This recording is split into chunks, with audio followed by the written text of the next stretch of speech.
Alright, we're live. Hello, everybody. Welcome to BVL Season 2 Draft Analysis.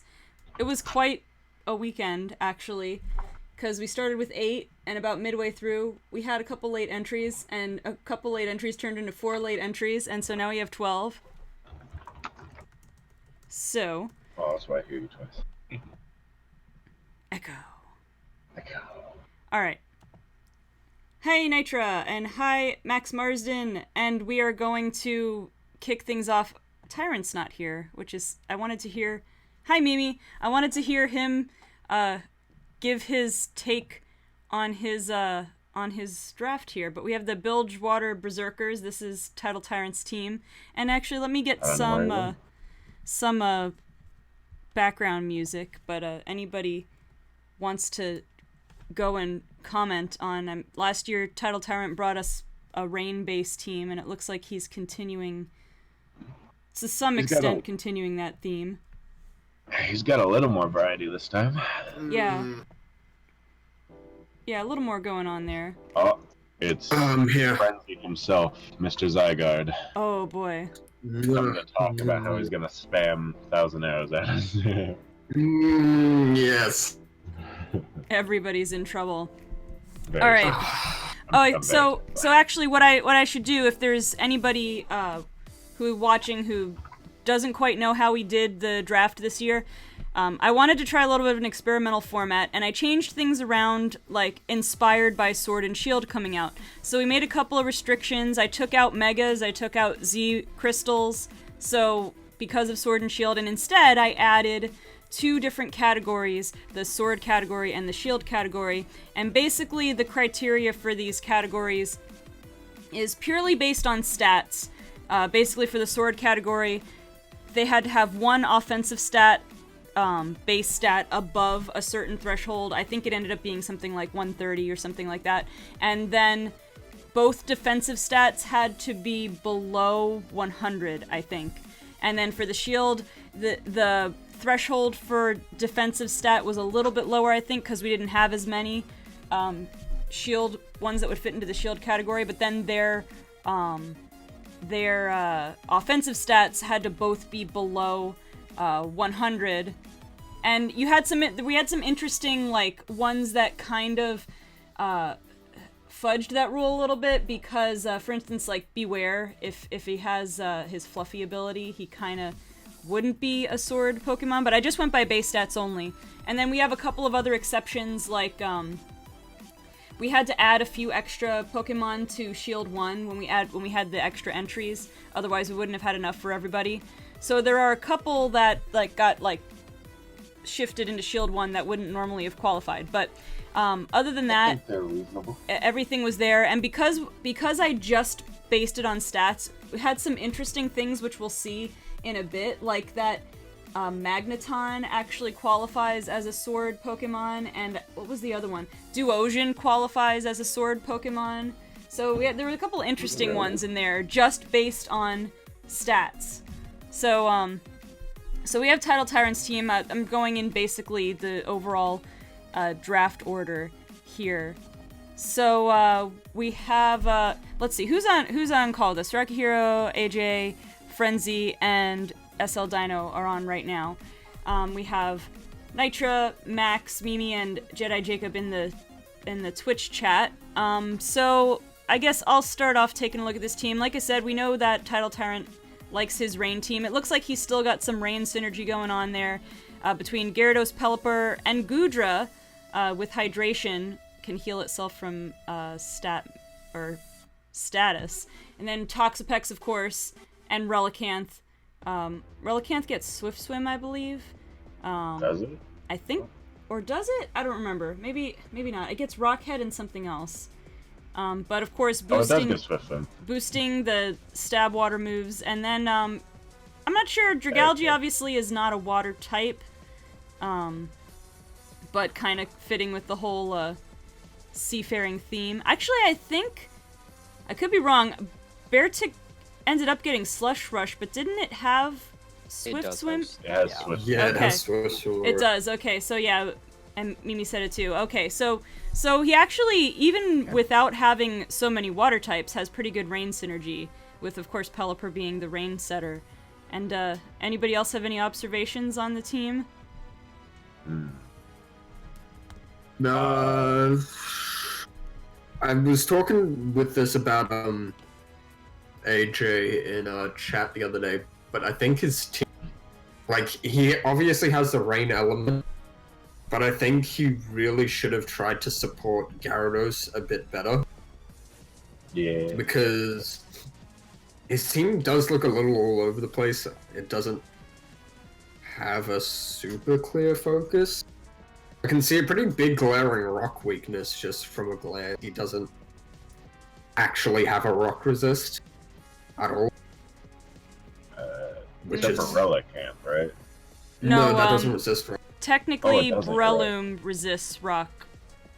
Fighting resists rock. Other than that... No, yeah, but it's so frail, like, basically... Well, right, it's not a defensive mon. Everybody else, yeah, because rock is neutral to rock. So you have Gyarados, Pelipper, Armaldo, and Beartic that are weak to rock. And Mamo. Mamo isn't weak because ground resists. Right. Mamoswine's neutral. I got my typings mixed up. It's been a while.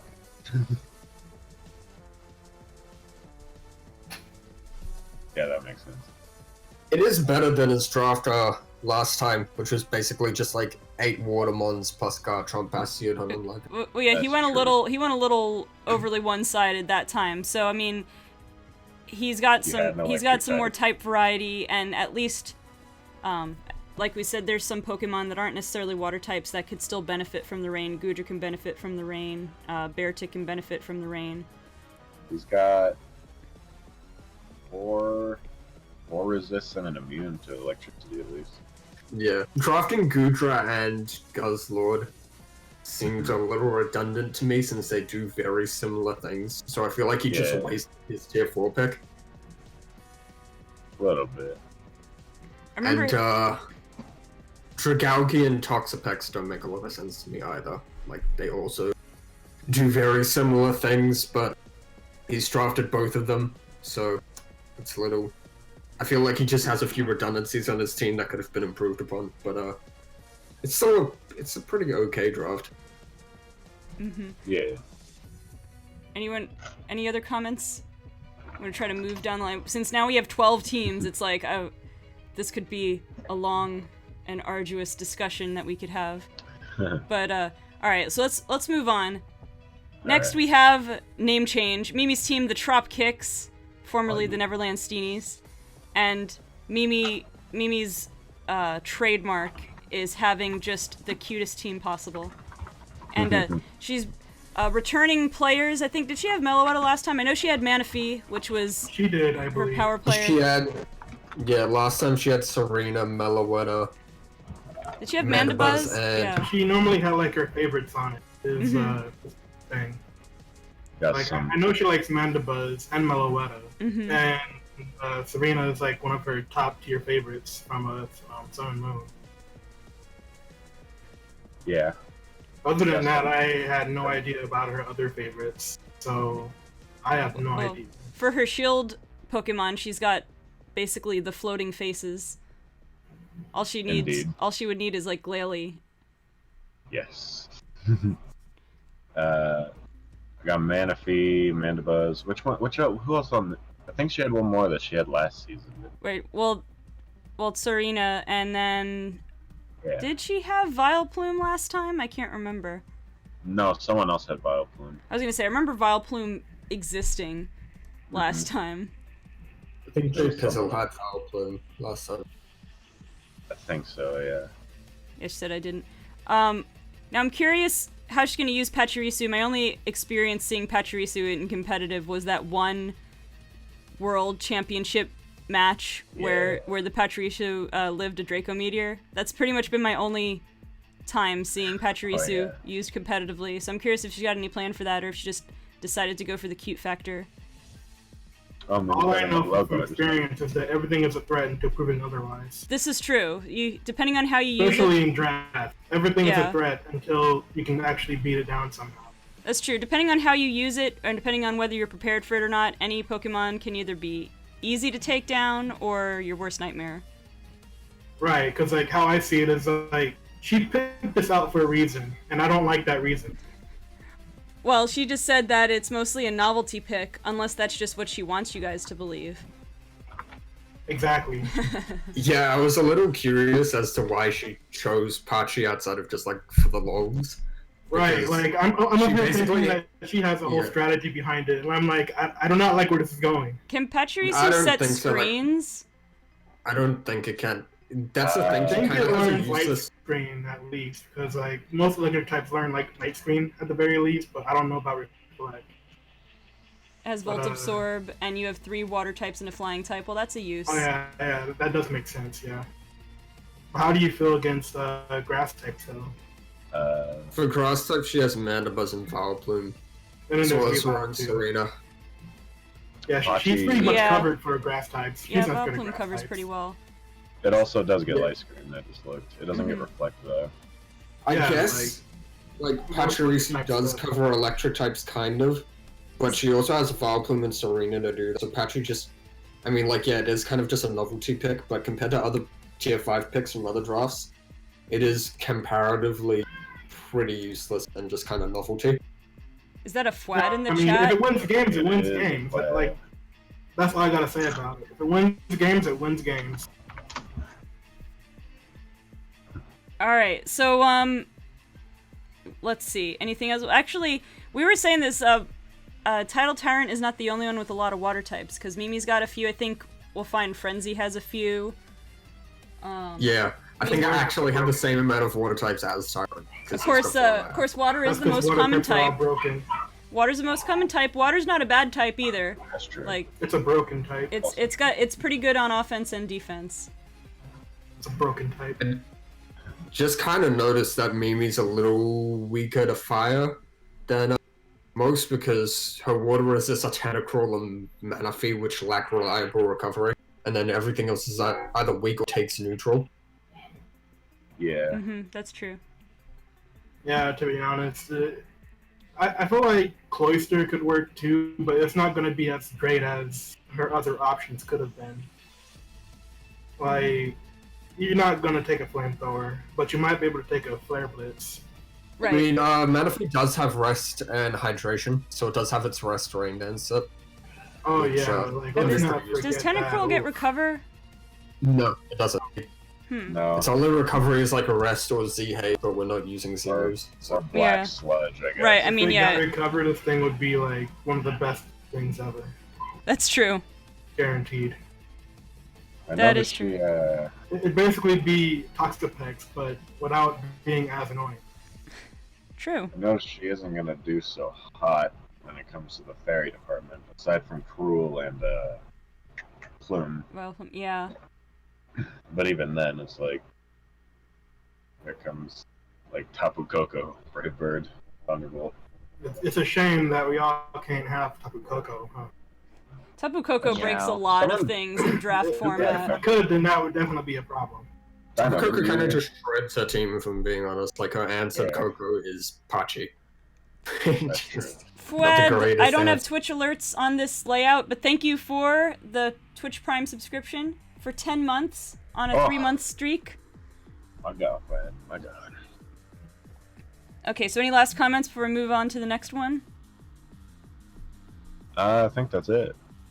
All right, well, next we have SL Dino's team, the Boston Basculins. And speaking of Tapu Koko, we have it right here, as well as Landorus Therian, possibly, my experience, one of the most desired Pokemon in draft. Don Fan, a personal favorite spinner of mine. I'm gonna throw this out there real quick. What's up? You just on me, I'm just owning you as my son. And Rotom Wash, another strong one. Hydreigon, another strong pick. Cobalion, I feel like pretty his team good. is the most, is basically the most competitive it could be for this. Yeah, except like Zygarde. Yeah, but a lot of these picks are like, you know, they're all pretty solid competitive mons. Yeah, this is it's very scary. to be like the most challenging one to go up against, especially because he has Miracle. It learns basically anything you want to learn, which is going to be like a very huge advantage for you. Yeah, just go in like Spore and get out of there. Hazard you want. Yeah, he can have literally any hazards he wants. He can have any setup he wants. He can. Yep. Smeargle is an issue. He's got an incredibly strong Volt turn core. If That you was see, like like my most goal. of his team was Utah.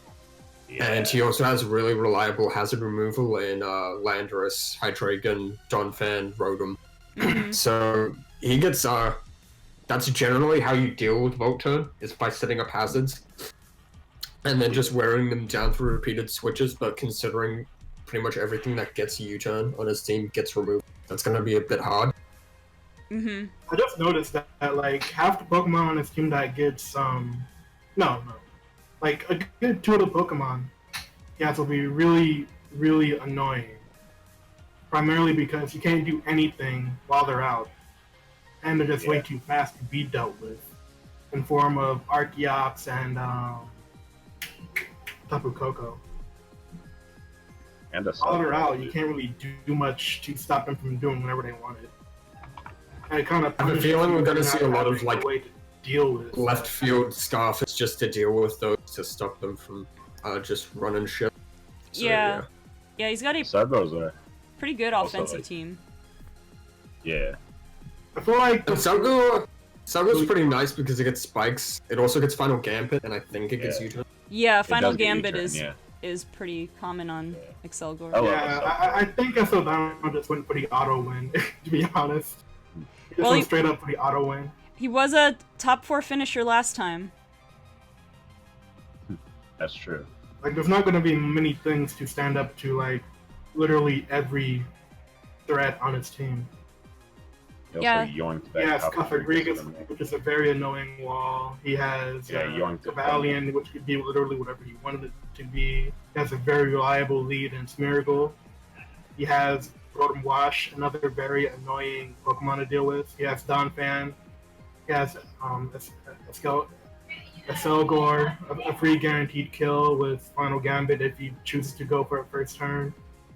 He can do whatever you wanted, to be honest. Yeah, I think the main issue is that his team kind of lacks a bit of defensive utility. Like his Rotom, Landorus, and Hydreigon, they can function defensively, but Rotom and Landorus are very prone to being they're very prone to being worn down because they don't have reliable recovery, and Bastiodon and Cofagrigus are also in that similar stuff, as well as Donphan, because well, I feel like they just switch and take a hit, they don't recover it off. And so over the course of a longer match, they'll likely just end up not doing a lot. Yeah. but in general, a pretty balanced team. Considering in draft you can't always get your first pick. I think you did pretty well to get a balance of Pokemon. Yeah. No, I I think need he to would have this. done nice from like a cleric, which I thought he might have been able to get for like his tier 5 or a shield, from one of his shield picks, but he didn't go for it. And he instead went for Smeargle, which is a little odd to me because it does get Sticky Web, which I guess his team is missing, but it's also not super important for his team. Oh, he can get whatever he wants. If he wants a Sticky Web, he has Sticky Web. The one good not the best. Yeah, I mean the one good thing is fairly reliable. The one good thing in draft is at least like, since Smeargle can get anything, if for a particular match you need one hazard, you can get it. If another one you need a different hazard, you can get that. Or if you need a status, you can get that. So, it's not the best for sure, but I feel like in draft it gives you some flexibility, which can come in handy. Right. Also, I must apologize for any background noise. My family is over, and my niece doesn't know.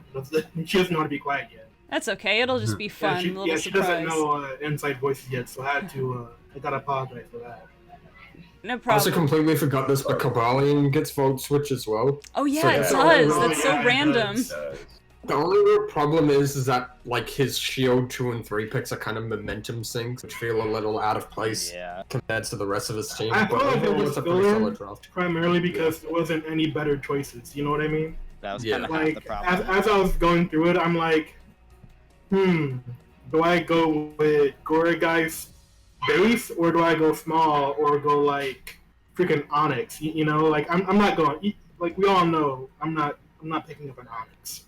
Yeah, that was one thing that if we ever do a similar format to this again, I would probably reconsider my criteria for shield Pokemon, because obviously when you go sword and you go like hyper offensive, with the criteria I used, it was really easy to find a lot of like high tier mons that fit into that category.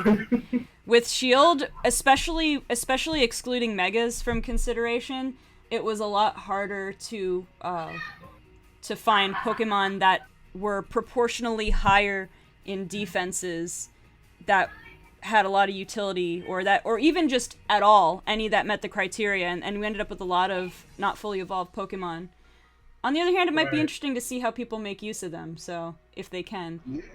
I think some of these Pokemon that you had on the Shield 3 has no hope for them. I don't think anyone will be thrilled to use Nose Pass over something else they could have had, but they didn't get to fast enough. You know what I mean? Mm-hmm. All like, right. Nose Pass can't do anything. It's upsetting, but it's true. That's okay.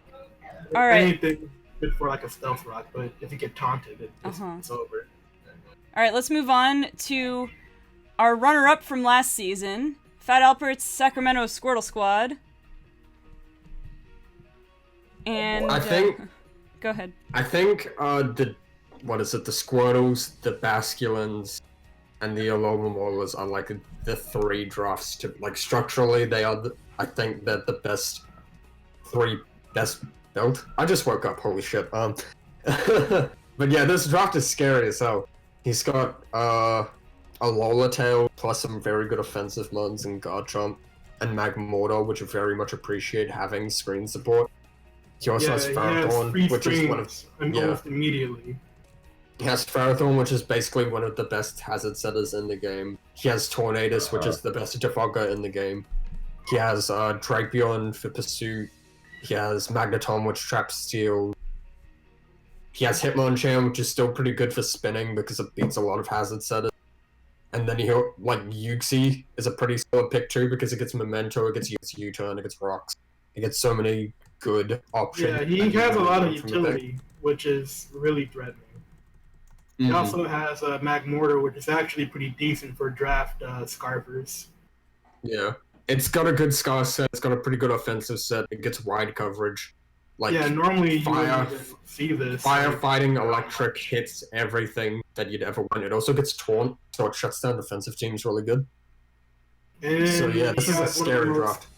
Really has one of the most annoying Pokemon to deal with, in one of my own personal opinions, in Garchomp. Yeah, like, I hate fighting with Garchomp. Garchomp is a strong boy. Mm-hmm. His team is a nice it's fun using it, but offense and it's defense. fighting it. Because you never know what set it is. It has like 5 different sets, so it's really well. Yeah, Garchomp can run offensive bulk pretty decently, too, or just be like pure offense. Yeah, it can be Garchomp and bulk at the same time. It's like, oh, you want to U-turn me? Good luck. Or the rough skin Rocky Helmet combo. Yeah, take all that free damage while you're leaving, by the way. Like, it basically punishes you for trying to deal with it. And it's really annoying. Garchomp threatens so many of these drafts. Like, I'm just looking through them now and I'm seeing like how many teams lack a good Garchomp answer outside of just trying to revenge kill it, which is never really reliable. Like, that was my issue too when I was like picking out like my teams. I was like, I don't have a good answer for dragon types. And then I saw Clefable still there, and I'm like, you know what? It's not the greatest, but it'll work. It'll function, yeah. Yeah. Like, if I had to choose for a Garchomp answer, I would have chosen Weavile or what was that thing? Mamoswine. I would have chosen one of the two, but since I decided to join pretty late, I couldn't choose anything I wanted. Yeah, so what happened with the late entries, for those of you following at home, well, when we had the late entries, we were in mid-draft, so I figured the fairest way to do it because it wouldn't have been fair to the people who were in already to redo the draft or anything like that. So I figured let them finish their draft, and then we did a mini draft with the extra 4. And that's where we had to add more to the Shield Tier 1. So there might be a couple in there. There are a couple in there that don't necessarily meet that criteria that I set up before. And also, Mimi pointed out to me that I left Bronzong off the list by accident. I don't know how that happened. I mean, I left it off of the Shield tier. Well, I forgot Zero Aura altogether because I used You forgot a lot of good Pokemon. I used last season's tier list as the base, and then I just pulled Pokemon into the Sword and Shield tiers. Yeah. So Zero Aura wasn't usable last year, which is why it wasn't on the list, and I just forgot about it. I didn't think I had to add anybody, so I just completely forgot about it. And then now, I don't know, Bronzong was on the list, but I didn't move it over. It should have been in Shield 2, I think, and I didn't move it over there. But what can you do? It is what it is. Okay. Alright, let's move on to last season's champion, Frenzy, with the Molas, if that's what he's still gonna call it. Yep, Molas. Good luck, so 5 times fast. I saw that Zygarde wasn't banned from the draft, and I was like, oh hey, this thing is broken, so I dropped. And then the rest of my draft was pretty much just focused around beating its answers. And yeah, we got this. Frenzy, I do have a question for you straight up. Did you draft before or after SO Dynamo? I drafted after. So did you pick up Zygarde so he couldn't have it? Well, he already, I think he drafted Tapu Koko for Yeah. Alright. I get you. Because that's something I would have done, to be honest. Like, if this man's starting to have a very threatening team, I'm like, you know what? I'm not going to let him have this. I got literally every single pick I wanted. Nothing got snaked from me. That's great. I think actually, nice. I was considering Cloyster for a second, but Steelix ended up being better for this draft a bit because I'm a little soft on electric resists, since Zygarde is just weak to Ice and Fairy, so it's not the greatest Coco answer. So having Steelix is really great. Yeah. And then Empoleon is basically perfect type synergy with Zygarde, and then Scrafty and Mesprit are super great together, and all 4 of them work really nicely. And then having Swordsbuck is actually really awesome because it gives me a grass immunity. Right. Since prior to that, I didn't have a grass, and since Gengar doesn't really count because it's so frail. It also gives me aromatherapy, as well as leech seed support. So that's super nice. And then I've got a bunch of defoggers from Moltres, which is a super slept-on pick, because it beats Scizor, beats Steels, it's really great. Yeah. It also gets a defog and Roost and Wisp, so it can even be defensive if it needs to be. And then Pukamu basically just beats Garchomp. And other annoying setup sweepers. This is true. Yeah, Pukamuku's like the anti-sweeper. You want to put a stop to a sweep right away, you just put Pukamuku. I remember when it was everywhere pre-bank, and I hated life. It was really hard to deal with, for sure. No, getting Feeny was really nice as well, so no one could draft that one. It's kind of not really an answer to Zygarde. So nailing that and Shield Tier was really nice. Now no one else can have it, and it's really good for this team because Steelix, Feeny, and Moltres form a super nice defensive core. Yeah. True. And then Zygarde and Gengar also form a really nice offensive core. So yeah, draft is pretty nice. It's pretty nice. It sounds nice when everything goes the way you plan, too. Yes, it is nice when everything goes the way I plan it. That was very nice. Alright. I don't see any, glaring. Oh, I think also another noteworthy thing is that Pukamuku gets a block. So it also gets that'll be annoying. So if nothing can... That's gonna be really annoying. Yep. So I can toxic everything and trap everything that isn't a ghost type. So basically it's just gonna be like last resort their ghost type, right? So yeah, I can trap everything and then toxic stole everything to death. So yeah, this will definitely be a last resort kind of thing. I plan to utilize that a lot. Oh, I know you do. I'm gonna bring 5 electric types. Hold on. Doesn't do Volt turn though. Mm. Now, You know, it something does I big did Volta and notice- Flame Body. Oh, true. Get Pushing that Landorus on that Mox just catch a Flame Body burn. Get burned, my guy. Alright, any last comments on this one? It's scary and it's the best draft. If something were to happen to Gengar, your team would be very susceptible to like a lot of fighting type moves. Not really, I've got Is this Mesprit, Man I've got Frenzy? Moltres. I've got Mesprit, I've Yeah. got Moltres, I've got Feeny. But, Yeah, there are a couple of them yeah. that don't want to get hit with a strong fighting type move.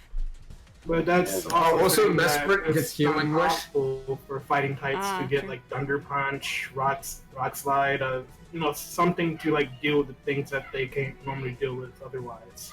I think what is notable though is that a lot of fighting mods in this draft don't get that coverage. Like, Hitmonchan gets Thunder Punch, but it doesn't get knockoff.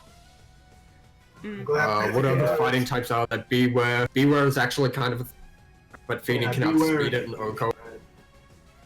Dude, I hate that Beware is annoying to deal with. Like, I feel like it's one of those mobs that shouldn't be annoying to deal with, but it is. It's just a giant then I teddy don't- bear. He just wants to hug you.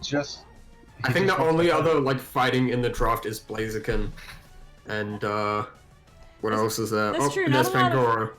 I mean, not a lot of fighting types were drafted. There's like a Virizion and Cobalion are fighting types. But yeah, I mean, I not. primarily picked up There's Mean Blaziken Shao. primarily because I needed something like a little bit more extra.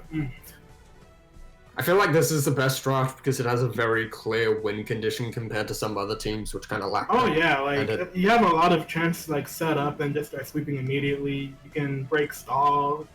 You have a lot of really good win conditions here. Yeah. And again, I don't even have to fall back on Zygarde as a win condition. I also have Sharpedo, I have Scrafty, I have Feeny, and even like defensive win conditions like Pukamuku, which can Toxic Stall an entire team if it needs to. Like when I see your team, I'm basically saying, if I don't win turn 3, I'm gonna make you surrender by turn 5. You know, that's basically Yeah. what I'm. It's nice that so many of the opposing drafts are really weak to Zygarde. Like they either let it set up or they don't have defensive answers to it. Like the answers to it are offensive, which means that like if I get +1 with DD, they basically lose. Yeah, that's what I'm saying. It's like, if this doesn't make me win immediately, I'm gonna make you surrender. And like anything that can offensively check Zygarde is weak to other members of my team. Like I think Mimi has Cloyster, which I can beat with Feeny and Scraft. Yeah, Pretty like the number of answers to Zygarde is like very minimal outside of your team, so you don't even have to worry much about it. Yeah. All right, so let's move on to the last of our top 4 from last season. We have AJ now with the California Corviknights. Tis I.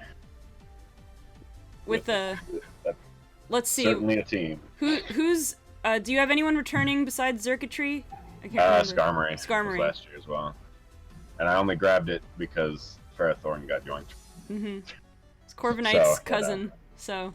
It's Corbinites' non-edgy cousin. Maybe not edgy, but pointy. Pointy. So what, do you have any comments on like your reasoning with some of your choices? You know. All right. That was my mental process. I can imagine. A few picks got taken from me, so some things I just kind of had to get as a backup pick. Victini, I wanted the Fire Psychic, and I just wanted that 100 across the board. Yeah, Victini's pretty solid, and its ability what raises the accuracy of its moves, I think. Yeah. So you can like land most of your high risk moves. Yeah, pretty much, which is something I very much like. And then Xurkitree, I enjoyed using Xurkitree last year, so I thought, why not grab it? It was fun. I enjoyed Xurkitree's it. pretty good. Nice, fun, safe pick. I'm just glad that circuitry will be a lot easier to deal with this year because there's no such thing as a Z hypnosis in this draft. Oh yeah, no Z moves will affect how some of these guys are used for sure. Yeah, I don't even think I used Z moves on the circuitry last year. I forget what your Z crystal was. Like, it was Icy in last year. It was ice. Yeah. Oh, did you have Reg Ice last year? I had Reg Ice last year. Yeah. So I had a separate Reggie. Yeah, I got Reggie Rock. Reggie Rock. And then I wanted Swampert for that water ground, so I didn't have just like straight electric weakness. Mm-hmm. But I would have if I had the quote-unquote original draft. But then, you know. And then Beware. I had most of my draft planned out except for Sword 3. Mm-hmm. And then it came time where I needed a Sword 3 slot, and I'm just like, I guess Beware. And I think, well, I mean, you've got kind of a grass, fire, water core going on there with your first 3 picks there with Victini and Swampert and Venusaur. Pretty good. That's what I was trying to go for there. Trying to see what my glaring weakness is. I forgot what it was. I think you have a kind of big weakness to fire because while you do have fire resistant Victini, Swampert, and Regirock, like they lack recovery, so they're super easy to wear down. And then basically everything else is weak to it. Venusaur is weak to it. Vespiquen and Skarmory are weak to it. Beware is technically weak to it. Yeah, Beware. True, yeah. And then Weezing and Dusclops also hate facing fire because they can't burn them. Oh, yeah. Yeah. So fire is probably the thing I'd watch out most for. Mm-hmm. That's true. That's true. I think Weezing is pretty nice for a shield tier 2. It does blanket check a lot of physical attackers, but I think the main issue here with a lot of your defensive mons is that they lack recovery completely. Like Swampert, Regirock, Weezing, and Dusclops, they don't have reliable recovery, so that puts a lot of pressure on Skarmory to be the defensive backbone of the team. And Skarmory is incredibly passive, so it's a very easy rule to use. Yeah, I was, by the time I was getting to my shield picks, a lot of the really good ones with recovery were kind of, taken by then. In hindsight, I probably should have grabbed at least one before I prioritized other stuff, but, well, what it is, I guess. On the bright side with Weezing, you could throw in a strategic explosion there if you just need an out. Need to get rid of something that's giving you a hard time. You're right. I think Ice is also a huge weakness for this team. You don't technically... Oh, you have an Ice resisting Victini, and that's literally it. But Ice kind of just decimates you. Ice completely decimates your defensive cores. Yeah, I mean, this is where if you had Megas, Mega Venusaur could have given you a lot of utility because you get rid of a fire weakness and you get rid of an ice weakness. I don't think there are a lot of ice types that have been drafted in this. It's nice, but you also have ice coverage. Like, a lot of things compact that. Yeah, I mean, there's what, Weavile and Alola Ninetales that we've seen so far. And Beartic, and I think they're all in AJ's, Cloyster Cryogonal. Yeah, Beartic is in AJ conference as well, so that's gonna give him like huge problem. Gonna have to protect that Victini. Yeah, like Victini and Skarmory are gonna be huge. Like Beartic can also SD and then just hit Skarmory for really, really big damage. So that's gonna be pretty scary. Beartic. I had Beartic. No, you have Beware. I got confused that too because we were. I got confused too. I was getting mixed up when hearing all the bears because we're gonna see. Did we see Ursaring yet? Ursaring's in a draft too. We got all the bears. All the bears are. But Halpert is also in this in AJ's conference as well, and he's got a Alola Ninetales, and that's a lot less threatening. Mm-hmm. But it's still gonna be more so annoying. Because it does get nasty plot, and it's unconventional, but it could muscle through this team pretty easily. That's true. Yeah, I mean, I think there's some special bulk really lacking. Much so, from most Ninetales users, well, it's primarily because it's like kind of a waste. Yeah. What if someone were to like have their Aurora Veil then sub Nasty Plat and just spam Blizzard.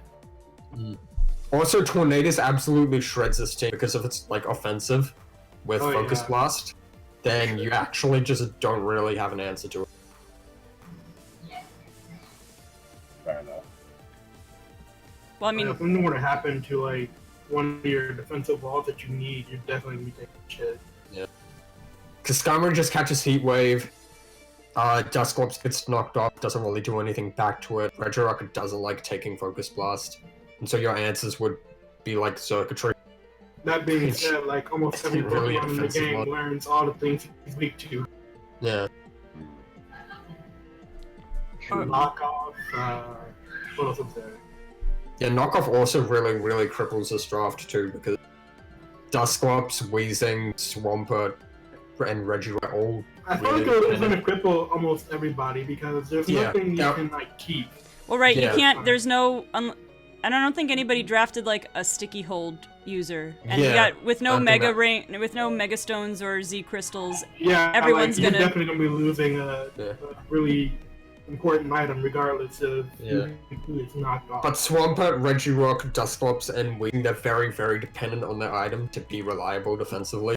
So if they get knocked and lose it, all of a sudden they're definitely just dropping immediately. They die so much quicker without. Yeah. Being said, that's going to be taking a lot of damage prior because freaking Dusclops is freaking weak to it. Yeah, your knockoff absorber is Beware, which is pretty nice, which can actually absorb knockoff really well because its physical defense is insane. And but that's only worth it if you have the item that you're willing to lose. Yeah. It usually doesn't need a power boosting too much because it gets Sword Stance, so it can function without an item perfectly fine. If anything, the only thing I could see you use with Beware is like what's the stat restoring item? What, White Herb? Yeah, White Herb. Like, you can prevent getting intimidated. You can, like, use Hammer Arm a bit more reliable. Like, something that you're gonna, like, enjoy losing. Regardless of getting knocked off. Right.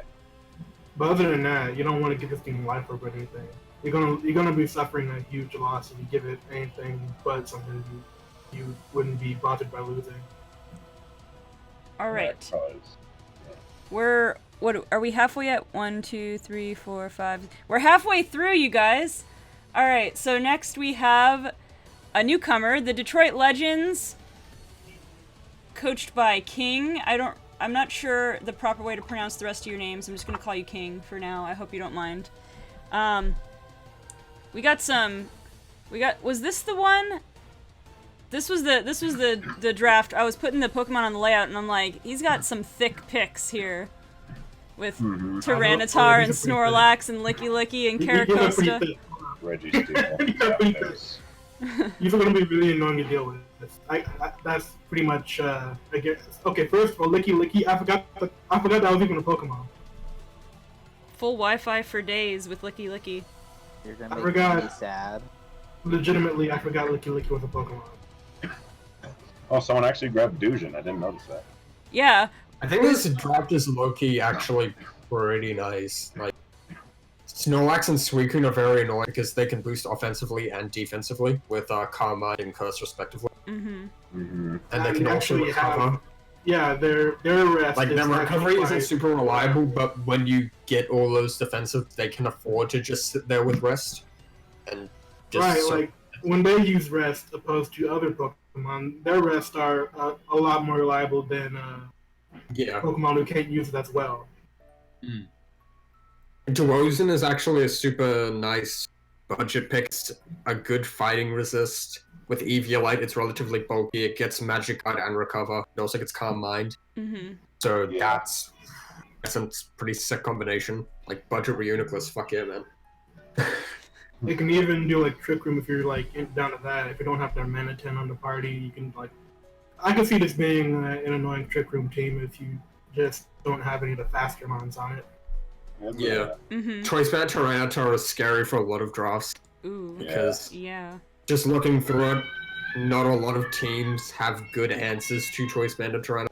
I can see like maybe one, but everyone else kind of just folds to it because Crunch and Rock Stab is so hard to resist.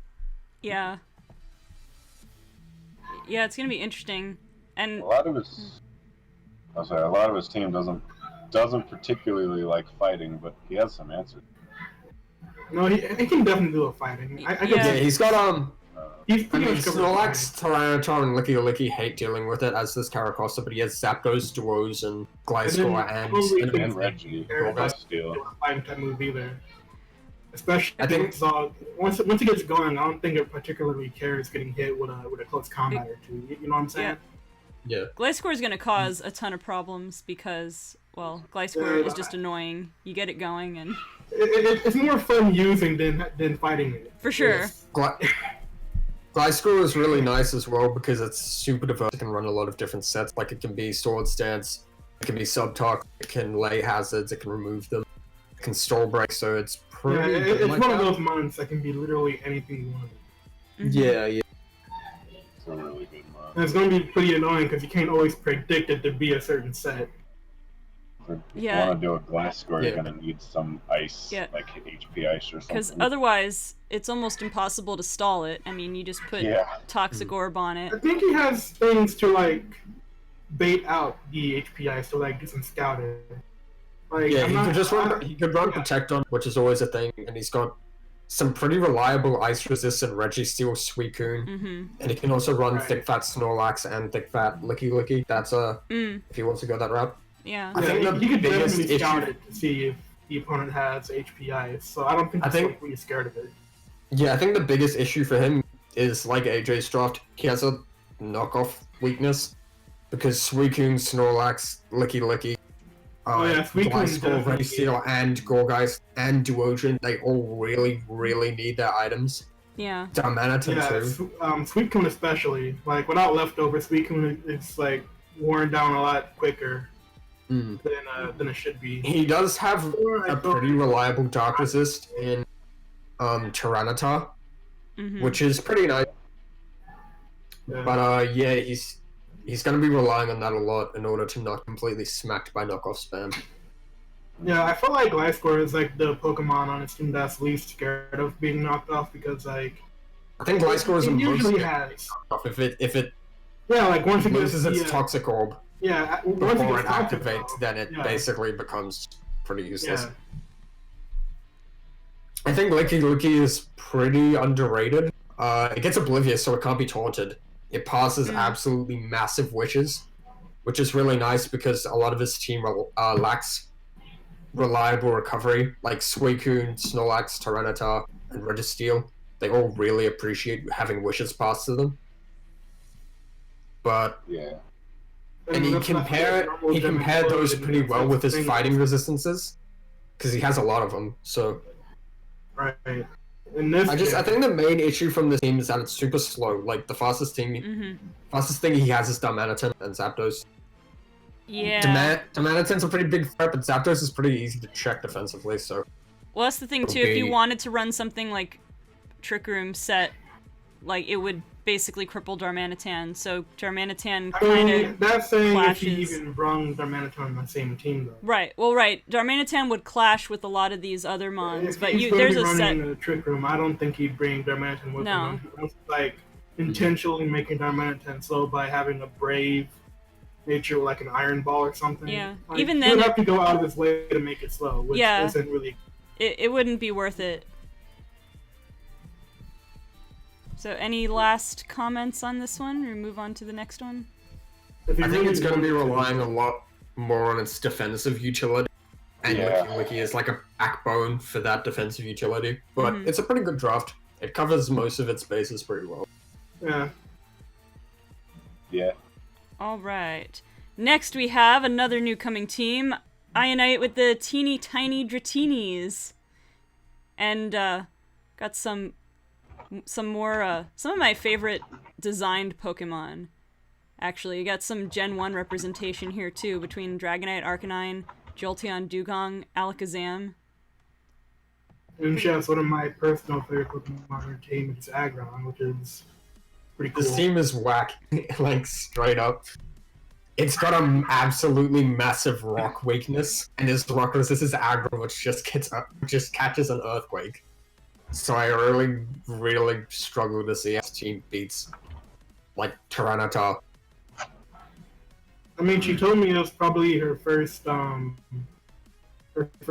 draft that she's ever entering. So I wouldn't really like blame her for like making picks like that much. Because this is my first time entering the draft too. Because like there wasn't really enough people, and I'm like, you know what, Banana, if you need another person, I'll join. So here I am. I mean, she's got some that are like that individually are pretty good. Like Blissey's a solid defense. Umbreon has good cleric abilities. Umbreon will be pretty annoying to deal with. The Alakazam and Chandelure are pretty good special sweepers. Dragonite is good. Everybody will have to break multi-scale. You missed Frenzy flaming like half the team so far. Oh wait, did I miss mine? Yeah. You were first up, man. We're on like the 7th. When we're at the 7th or 8th team. When we get to the end, we can go back to yours, and if you have any comments on it. Oh, sorry about that. I was playing Minecraft with some buddies, and I didn't see all the. Okay. Memecraft. I'm fighting Angie first in my conference, and if I don't see a choice banded adamant Giga Impact Alakazam, just for the lulls. I'm gonna yeet. The team also has a pretty big fighting weakness. No, if the Alakazam is banded Giga Impact, you gotta forfeit. You gotta give it to her because she went out of her way to do that. Right. That's just You gotta forfeit. That's her win. There's no longer a game to win. Right. There's no reason. Lose, man. No. Like there's no question. Like you have to lose it. Like you have to forfeit. That's how you know she brought the secret weapon. You might as well just give up she now. Went way out of her way to do it. You have to give her the win. So let's see. What do we have in ways of right? So she's got two fighting resistant and immunity. But yeah, Aggron. You have Aggron, Dugong, Ursaring, Blissey, and Umbreon that don't want to take a strong fighting hit. Yeah, like having your 2 shield mons be super weak to fighting, and then Chandelure and Dragonite aren't the most reliable fighting resists because they're weak to common coverage that fightings often carry. So that's not great. And then Alakazam basically just doesn't count because it is frail as hell. But yeah, Alakazam is like the epitome of a Pokemon that goes in the sword category. Yeah, I think Alakazam is actually pretty nice here though. A lot of drafts kind of struggle with it because it gets coverage for everything. Nothing really appreciates switching in on it. Yeah, Alakazam can get any type of move it needs, pretty much. Yeah, like Psychic, Ghost, and Fighting nails basically everyone's draft, and then you can just use the last slot to cover anything that you want to hit for extra super effective damage, or even a utility. Because it gets Calm Mind, it gets Taunt, it gets Recover. Yeah. Which, like, it can actually recover on things that would force out. So, like, something that doesn't want to stay on it, that's just a free recover. That makes it harder to take out. Also, Magic Guard allows you to use dash intact. You get a free attack. Someone's getting punished. Yeah. I think Dugong is also a super underrated pick here as well, because it gets Perish Song, so any annoying setup sweepers, it can force them out, or any annoying defensive Pokemon. It can just Perish Song them, force them out, and then grab that momentum. That's and true. then use it to bring something in. That's true. But like for a first time drafter, this is definitely not a bad draft at all. It's not terrible. It's just not. It's not great. I mean, it's got a lot of for first time. For first time, it's not bad. Yeah. Also, Jolteon is an Unmon. I hate that thing. And if it was up to me, I would have put that thing in tier 4. Oh, we know. But, yeah, to be honest, I don't think it deserves to be in tier 3, but I can see why you would think it would be in tier 3. Because it's really fast, it hits relatively hard, but it isn't really coverage, though. It's the issue with yeah, I think it synergizes okay, like offensively with this team. Getting Volt Switch is nice, but the problem is its Volt Switch is so fast. And having a slow Volt Switch is really nice to bring in your frailer things like Alakazam, or bringing in Dragonite for free so it can set up. Yeah, so that's true. On this not team having that slow volt switch. Yeah, on this team that could use more bulk.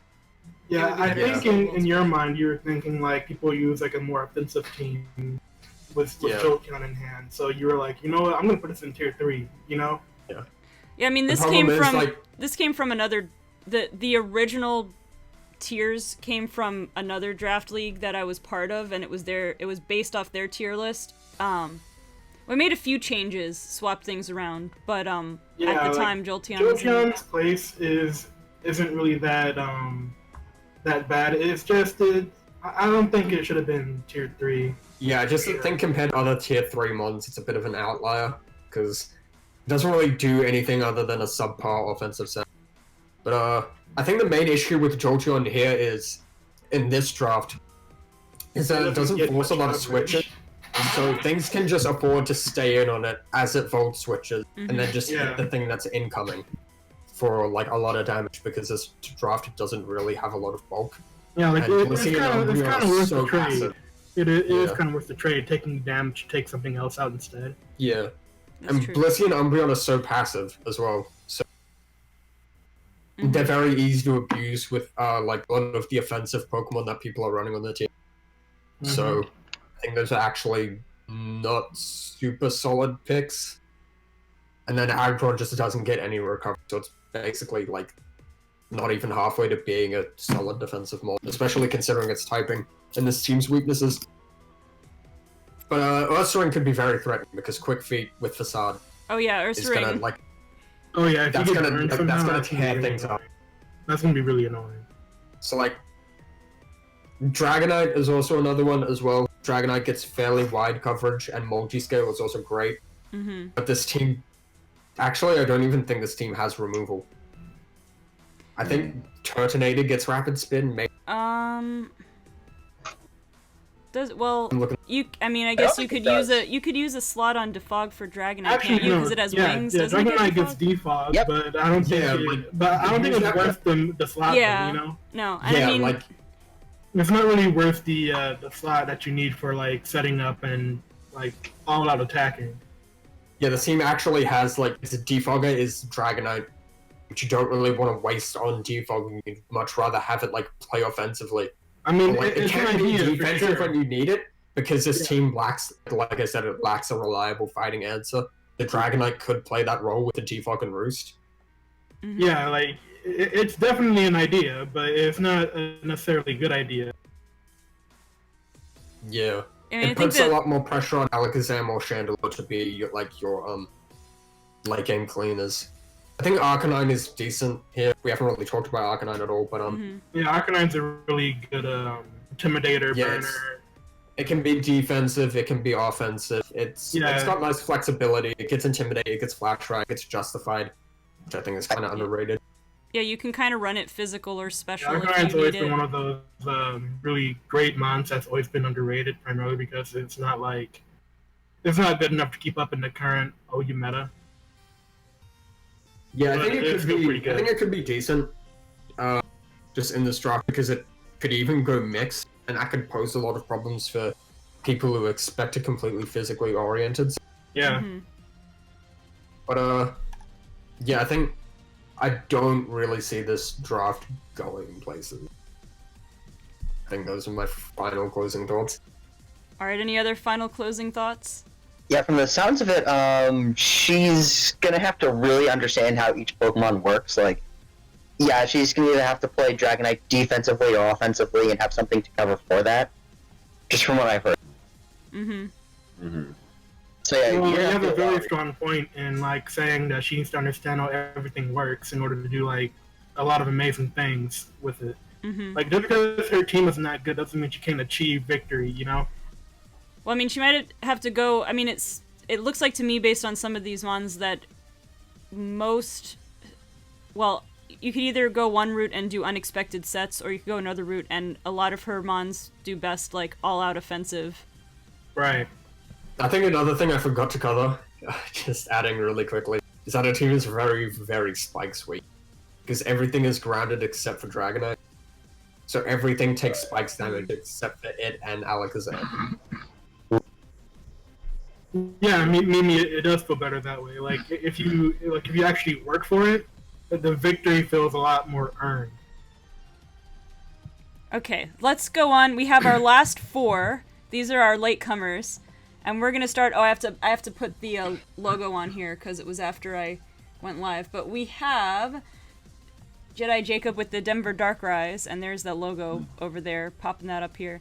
I'm gonna live editing over here. In the meantime, what do we have to say about this draft here? Got a couple of menacing looking things. I'm setting up my rocks. It looks okay. I think Abomasnow is kind of underrated. Abomasnow is like a pretty niche Zygarde answer, but it can function in a pinch. Which I think is nice because this team is otherwise pretty weak to Zygarde. I think Shuckle and Fortress on the same team are pretty redundant because Fortress literally does everything that Shuckle does better. I think that's primarily because that's me to blame. I took the only other Pokemon, and he was like kind of stuck with it. Yeah, with Shield 1, we ended up with just enough Pokemon for each person. Yeah, so him being stuck with Fortress was kind of more so my fault because I didn't want to use Fortress. Yeah, this team looks really weak to water. Like, it looks like if a single raindrop lands on this, you're... Yeah, its water resistance aren't the most reliable. You have Abomasnow and you have Druddigon. Like, Abomasnow gets Leech Seed, but Druddigon just lacks recovery completely, and then pretty much everything else is weak to water. Like, you have Heatran, Crocodile, Diancie, Blacephalon, Macago, and Shuckle. Yeah, you have 2 neutrals. Yeah, From what I've played, Druddigon is actually a fairly good Pokemon. I used to use him a lot back in 6th Gen. I would heavily recommend a Assault Vest if you're going to use him at all. And, at that point, he can either be, like, kind of a tank. He doesn't have recover, like Frenzy said, but, like, he's not a bad, like, damage sponge. I mean, Druddigon is what pretty you're saying is actually pretty cool, but, But whenever I run Druddigon, which is very rare, I like to have Glare on it just to be, like, that one guy to be, like, really annoying. Oh, Glare and Sucker Punch are definitely, like, a must. I mean, if you have Glare, I don't really think you need Sucker Punch. Oh, Sucker Punch is really good fire. Yeah, how it is good fire. Druddigon is. But, like, if you're going to be using both in the same mon, I don't really think it's, like, necessary. Other than that, Glare is good, Dragon Tail is good. It's mostly good just for, like, those mons that you don't want to deal with. It's good for disrupting things. Druddigon's pretty underrated because it's pretty good defense, but it's also really good offensively. Like, it gets Sheer Force, so an offensive rock set is super threatening because a lot of things struggle to take it out in one hit, so it can either get up rocks or basically kill something with Life Orb Outrage or with a Sheer Force coverage. Right. So right. You can definitely run Sheer Force with that and be, like, very, very destructive. I think also... Oh, sorry. I think a big issue with this team is its hazard removal is not very reliable. Like, Fortress is pretty bad hazard removal because it loses to so many of the good hazard setters. It doesn't really beat them. It's kind of just a pivot that you come in, bring in Soaker Hit, and Fog Switch out. And then Articuno does get defog, but you really want to run defog on it when you already have another reliable remover. And this team has no reliable removal. Yeah, because the thing with Articuno, of course, is that if rocks are already up, you have to send an Articuno to lose half its health to get rid of the rocks. The only way you're getting out alive is that if the rocks get set up while you're still in, which probably wouldn't happen.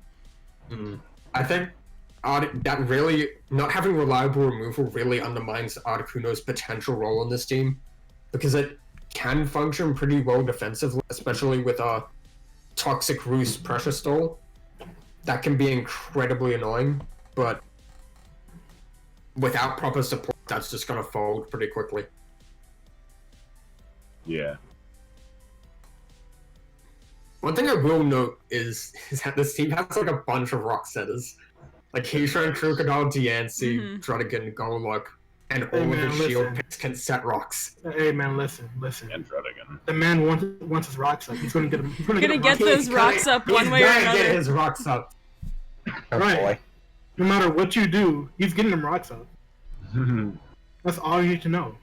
Yep. Watch him not run rocks on anything. Right. Yo, Right. so, Everybody's gonna be expecting it. Everybody's gonna be planning. So angry that I have all these game. defoggers all set up. It's like, you know what? I'm ready.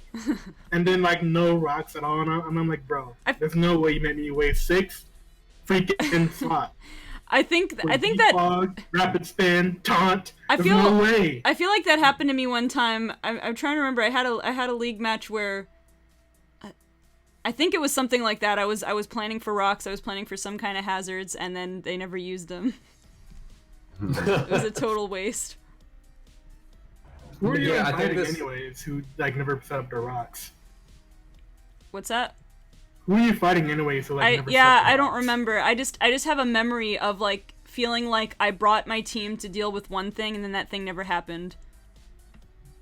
Oh, you know what? I think I know what it was. It was you were all setting up for a Pokemon to be brought to a certain league match, and they never brought it. So now you have like half your team. Well, that did happen where I had half my team ready for a certain like threatening Pokemon that I thought, well, for sure they're gonna bring this one. Like I forget why or what it was, but it was like they're gonna bring this one, and then why they didn't. They bring it? And then like half my team was just for that, and they weren't any good at all. But I was just afraid of that one Why wouldn't Pokemon. you bring it? And then they didn't bring it, and it's like, what? Right. Why would you not bring that Pokemon? But then by not doing it, it was perfect, because then I had nothing. Yeah, I think my final thoughts of this team is it's definitely a very flawed draft. It's very weak to water. It's very weak to fighting. Its ground weakness isn't exceptionally amazing either. It's very weak to hazards because pretty much everything takes damage from hazards except for Articuno. And everything is grounded except for Articuno, and Articuno is weak to rocks. And his 2 removal options are pretty bad. His team is pretty slow, except for like. Glasses, top hair. Not Yeah, fun. Blacephalon is the fastest thing on the team, which is a really awkward speed here. Yeah, I think it's like 107. I believe so. Let me look. Yeah, it's 107. Yeah, it's 107. And like, it usually relies on like Inferno Overdrive, what's it called? Mind Blown. It's like its best fire move, but there are no Z moves, so. Yeah, the lack of It Z can moves function- changes the dynamic a bit. It can function well enough with a subcar mindset, which can come in on a lot more passive things that don't want to stay in on it and take a hit. But in draft, that's going to be I way will more difficult to definitely pull off. say 107 is definitely faster than a lot of other drafted mons, so it's not that awkward. So I feel like he does have the advantage on that front. But it's So as also, long as like, he's still faster than everything, it shouldn't pose too much of an issue. But I will say the main problem with Blacephalon is that it basically dies to any priority that's not fighting or normal. It like falters to a stiff breeze. And the fact that he doesn't have reliable hazard removal is pretty gross. Oh yeah, I think an upside like the for hazard it- is only gonna wither it down even faster. Yeah, I think the upside for running Blacephalon on this team is that he does have force for that slow Volt Switch, so it can come in, take a hit, Volt Switch out, and then bring in Blacephalon pretty safely. Yeah, it will be a good thing to threaten your opponent to switch out for sure. Yeah, And then I get a don't- free yeah. setup. I don't really see this draft going places. It's very, very flawed.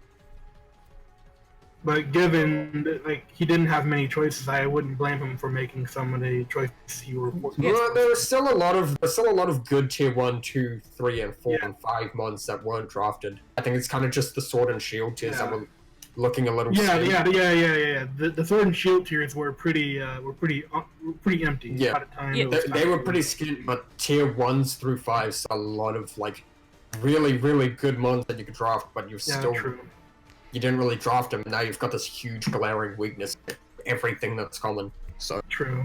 Yeah, well, I will say everybody who came in late is kind of running on that disadvantage too of not having the first set, like the full roster to choose from. But it'll be interesting to see, if they can come up with some creative sets, if they can use their Pokemon in a creative way. Yeah.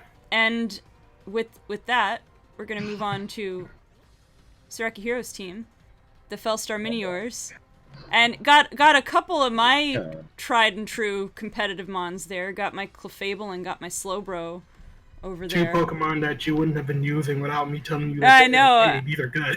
I know, I two of my think MVPs. I think this draft is the most solid of all of the late game comers. It's actually, it's got nice synergy. It's got pretty much everything in one.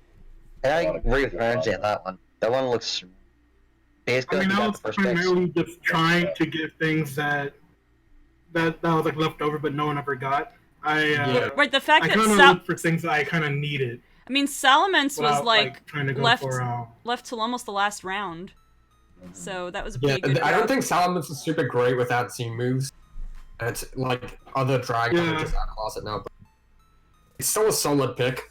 Yeah, it is. I think one big issue with this team though is its hazard removal options aren't great. Like your best option would be Skuntank, and then or maybe Blaziken. Skuntank Defog?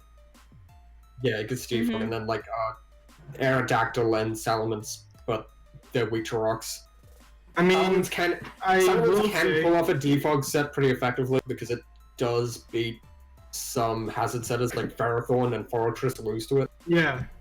So it can defog, but I can tell you something straight up. I primarily got Aerodactyl just to be like a taunt lead, because it's like really, really fast, and it kind of works out a lot of the time, to be honest. Taunt Roost with Stone Edge is actually a pretty nice Storm Breaker. Yeah, that's literally the set I had in mind for picking Aerodactyl. Plus, it'd be a fairly effective lead to like stop rock leads. Well, most of them. Anyways, bad and it hits really hard. I can run a Sash on it, run an Earthquake set, a Rock Sliding, Earthquake, Taunt, Roost. I can run whatever I wanted on Aerodactyl. Yeah, it even gets some nice offensive options like Home Claws and Roost with Edgequake coverage is pretty nice. Definitely. It also gets a Choice Band set, which is pretty nice. I got Skuntank primarily because Drapion was taken, and I'm like, you know what? The second best thing I could do here is Skuntank. Plus it gets deflux, so that's a good plus sign. Skuntank is very good roll compression. Yeah, Blaziken is just an extra sweeper that I kind of just wanted as a filler for Sword 2, because there wasn't really a lot of appealing Pokemon left over. I chose Luxray to be like a solid Intimidator, since I didn't really have any other Intimidate options available to me in Sword 3 either. I mean, a lot of good ones even. So. Yeah, Salamence is there because I kind of felt like using Moxie Sweeper, Choice Scarf, Dragon Dance, something crazy I could pick up. Clefable's just there to be annoying. So is Paul. Yep. Paul don't care. Between Clefable and Slowbro in this draft, I'd say, as well as Golgeist, I'd say this draft has the best matchup versus Zygo. Which is nice because other drafts don't really have a good matchup versus it. Actually, what size is that Gorgeist? I know the stats are a little That's the different. base one. I didn't want to go with small. Right, because large was already taken. Yeah, large was taken. Then I was only left with base or small, and I'm like, I'm just gonna go ahead and choose base. I don't have to choose small or like any of the pre-evolutions. Verzion, I kind of chose to be like. I forget if Verzion even got aromatherapy. I'm pretty sure it does, though. I don't think it does, which is why I didn't draft it. Yeah. It does get Sword Stand. Yeah, it is a really good sweeper on both sides if you wanted it to be either or. Right. Yeah, it also gets Combine, which is notable. Yeah, and then I saw Powdon wasn't ever taken, and I'm like, what? Right, part of that was because the Powdon got moved from whatever tier it was in. We moved it over into Shield 1 because we needed someone else. Because it didn't meet the criteria originally. Like, Hippowdon is, in my opinion, a better wall than some of the other Pokemon you are kind of limited to. So I kind of went with it. It has access to Yawn, force swapping. You can use Tox if you really wanted to. You have a good Earthquake. You can Ice Fang if you really wanted to. You have access to Slack Off. You have a lot of cool things going for Hippowdon. So I thought, you know what? I like Hippowdon. The only thing It does have some. Oh, sorry. Yeah, it has a lot of really cool things that you can do with it. And then for Meowstic, I kind of felt like, you know what? I don't really have anything else I need. So I'm just gonna go for an annoying prankster user because I couldn't really go Mega Bayonet. So it's like, you know what? The next best thing would probably be a really annoying prankster that nobody likes. So here I am with prankster Meowstic with dual setting screens, T-Wave everywhere. Nice. Yeah. I think the great thing about Meowstic is that it gets access to screens and it also gets access to Yawn. So you can screens and then put something to sleep and then T-Wave something. You can get in like your very dangerous setup sweepers in Salamence, Blaziken, or Virizion, yeah, for sure. Which can then set up and clean house. Like that's basically the idea behind it. Yeah, I think Volt Switch Luxray might be nice because it can cycle Intimidate with Salamence. Yeah, with base 70 speed, that actually works out because I can go slow. I can go with slow. Yeah, with slow you have an ice resist. Or I can go with fast Volt Switch with a Choice Scarf set. I can do whatever I wanted with Luxray.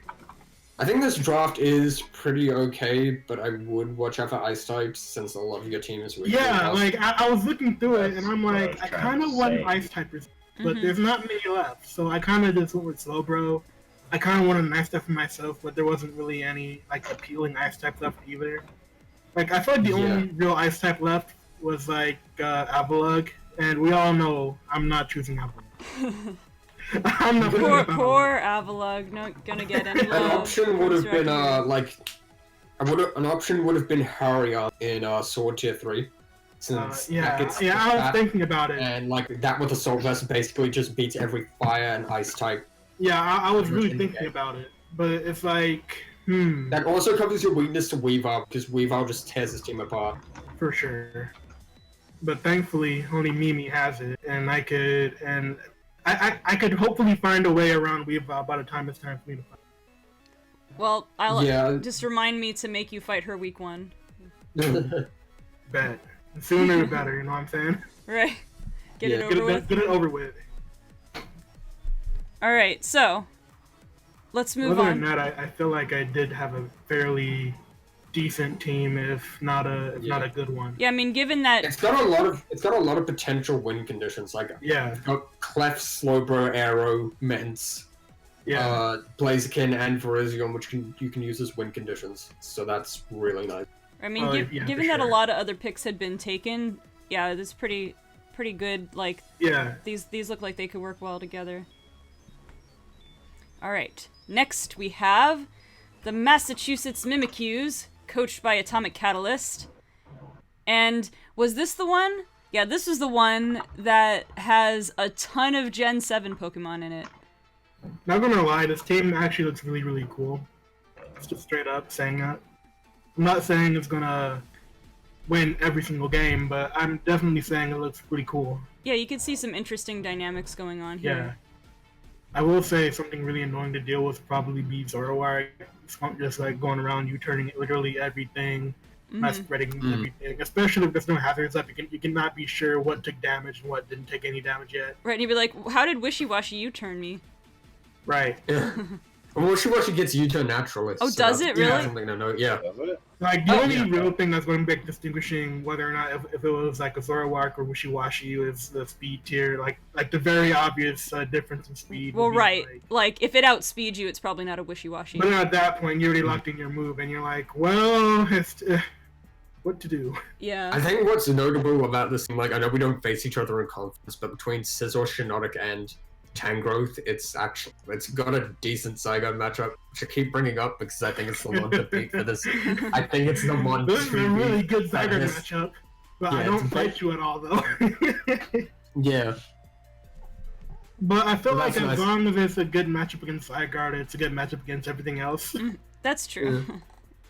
Stack Attacker is a huge threat though. Like Oh my god, like Gyroball does so much to everything, and a lot of teams really don't account well for Stack Attacker. I will say straight up, I was thinking about picking up Keldeo, but kind of decided against it last minute, and someone else picked it up, and I'm like, you know what? Yeah, that's fine. Keldeo can be pretty solid. Like, yeah, Keldeo is a really good Pokemon. If you don't... Like, I'm trying to remember, I mean, this was just fighting random matches on Showdown, but someone had, was it a Scarf Keldeo, and I couldn't do anything. I didn't have anything set up for it. It was outspeeding everything and just one-shotting most of my stuff. The reason why I kind of decided against Keldeo last minute is because, like, okay, at this point, I already have 2 fighting types already, and I don't want to be swept by a freaking Pidgey. Fair. So, I kind of decided against it last minute. Yeah, I think Keldeo will do decently well in its conference. Oh yeah, because I don't think a lot of teams actually have adequate answers to Keldeo. So I think that's even has like it actually has a pretty decent amount of moves it could use, but not a lot. But they're also pretty decent for coverage. Yeah, like the teams in its conference with the best matchup versus it are the Berserkers and the Squirtle Squad. But even they struggle with it, like... Tornadus really doesn't appreciate taking Hydro Pump.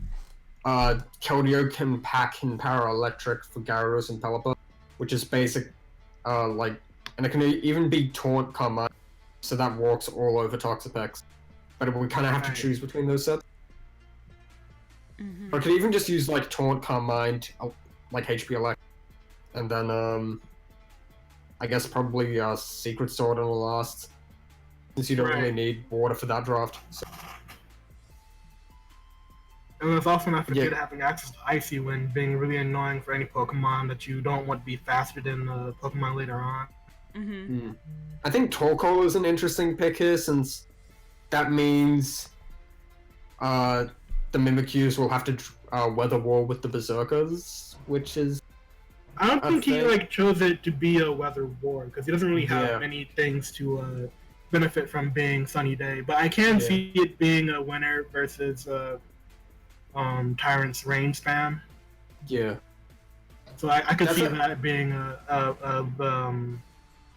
key to victory. Yeah.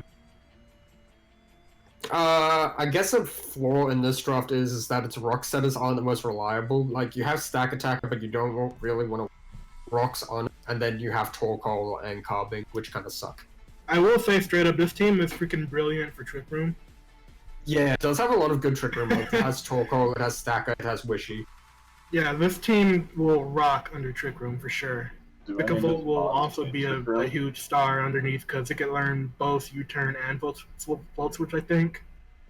And then it has Scizor being slow normally. You have a really slow wall, which would be really annoying to deal with if it was fast and Tangrowth. Yeah, decent bulk too. Yeah, it seems super fat. Yeah, like a lot of these mons would be really annoying on the Trick Room for sure. Does he have a mon that gets Trick Room?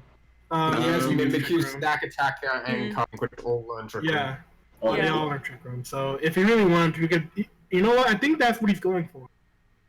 He has what's that Pokemon called in its tier 5? I forgot its name. Shiinotic. Yeah, Shiinotic. It has a strength that will be really annoying on the Trick Room because like if you're trying to hit it, it's just going to make your attacks weaker versus it. Spamming strength sap for sure.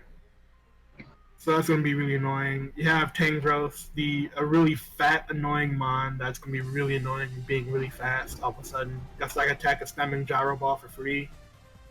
You got Wishy-Washy being able to spam Waterfall for free. You have so many threats underneath. If you really wanted to go special, you could. But it does have access to Hydro Pump, Surf. But like, if you have access to both Waterfall and Hydro Pump, and you have to choose between the two of them, I would personally choose Waterfall because I would feel really salty by Mist and lost because of it. But I think Wishy-Washy is better off Mist because it doesn't really have the full coverage to go either way. Ice Beam. So you'd probably go like Hydro Pump, Ice Beam, Earthquake, and then like maybe Grassland. Yeah, true. But I think a big issue with this team is that it's kinda weak to Electric. mean, it's got genetic and it's got Tangrowth, but a lot of the other... Yeah, I feel like if you had a team ground culture- type, it would kind of like really tie up really nicely. Yeah, like having some kind of immunity, especially to stop Volt Switch, would be nice. Since he Yeah. has no way of stopping it at all. His hazard removal is also kind of iffy. Like, Sizzle's not the best defogger, and then Torkoal is also a really bad rapid spinner, so... To be honest, Just- I think he should have chose something... I think he should have chose a ground type over Keldeo, in my personal opinion. Because I feel like Keldeo wouldn't fit very well in the Trick Room team if he's going for that. And maybe even would have gone Onyx here over, Yeah. Yeah, I feel like Onyx would have been a Overcarving. very good choice, for sure. just as like a budget... I mean, it's not a bad choice at all. It's just like things that you probably would have chose instead. Yeah, Onyx would have just been a super nice budget ground here. Other it's than not that, it's terrible. still a pretty solid team, straight up. Yeah, it's still a pretty solid team. It's just lack of good removal kind of sucks. Lack of good hazard setting also kind of sucks. The team is also Being walked on by super spike would be sweep. really annoying too. Yeah, everything on his team is grounded except for Vic Volt. So he also, really doesn't appreciate spikes at all. And not having reliable remove, that's going to be a huge problem. Yeah. So that's my final thought.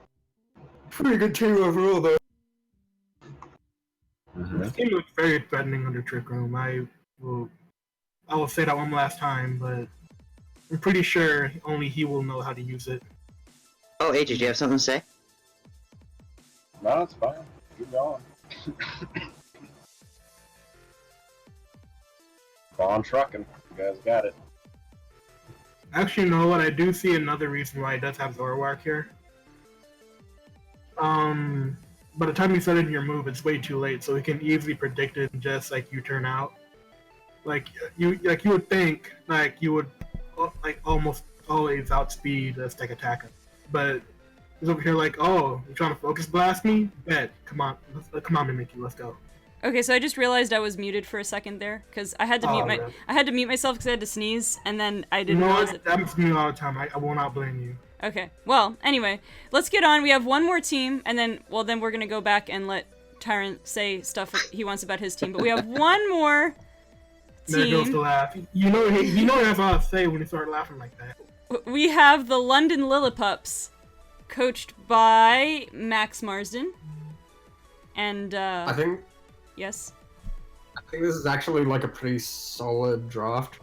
I will say he's got a lot of cool moves. Jirachi. I am pretty Jirachi is a huge because of how diverse it can be. It can be a calm mindset. It can run Scarf. It can run Yeah, it can run. It can be really annoying with like Body Slam, Iron Head combo. It's really annoying. Yeah, it can do like it can do a million different things. It gets such wide coverage being a psychic type. And Yeah. having that steel defensive utility is also nice. Well, it's also Jirachi, so it learns basically everything. Right. Actually, is Doom Desire of any use? Oh I yeah, haven't really looked into it. it definitely is. I You don't- could definitely I don't use think Doom so. Desire if you really wanted to. Doom Desire is just one of those things that you can like just throw out and just have like passive damage later on. It's almost like Future Sight, and the very little usage that it has. You just throw it out, have some passive damage going on later. Nothing really resisted either. Actually, it does, but nothing like is immune to it. Unlike Future Sight is with Dark types. So it can definitely deal some heavy passive damage if you really wanted it to. Would it be a game changer? I don't know. I thought Frenzy was gonna get Rachi again, but then I saw Zygarde in Tier 1, I'm like, oh no. Oh no. There it goes. Bad things To are be gonna honest, I happen. almost picked Jirachi, but I kind of wanted an answer to Dragon types. Mm-hmm. Yeah, I mean, It's not Clefable was clear. probably a good pick for what you needed. Yeah. It wasn't, like, Jirachi wasn't taken by the time I got to Clefable, so I was really torn about it, because, like, I really like Jirachi, but at the same time, I definitely needed an answer. a clear answer to like a lot of things that I'm not gonna answer to normally. So I kind of gave up on Jirachi for Clefable for sure. Yeah. Cresselia, though, it's gonna be Cresselia isn't too much of an issue, but it will be a bit of annoying having the lunar dance being thing on your mind. I think it has a cleric move. I'm not entirely sure. I don't think so. It gets Moonlight and it gets Lunar Dance. Yeah, like, Lunar Dance is nice. Pokemon that's annoying. Yeah. Lunar Dance is nice, I guess, but I mean, he has Pangoro, which really appreciates Lunar Dance, and Rodent Heat, Excadrill could appreciate it too.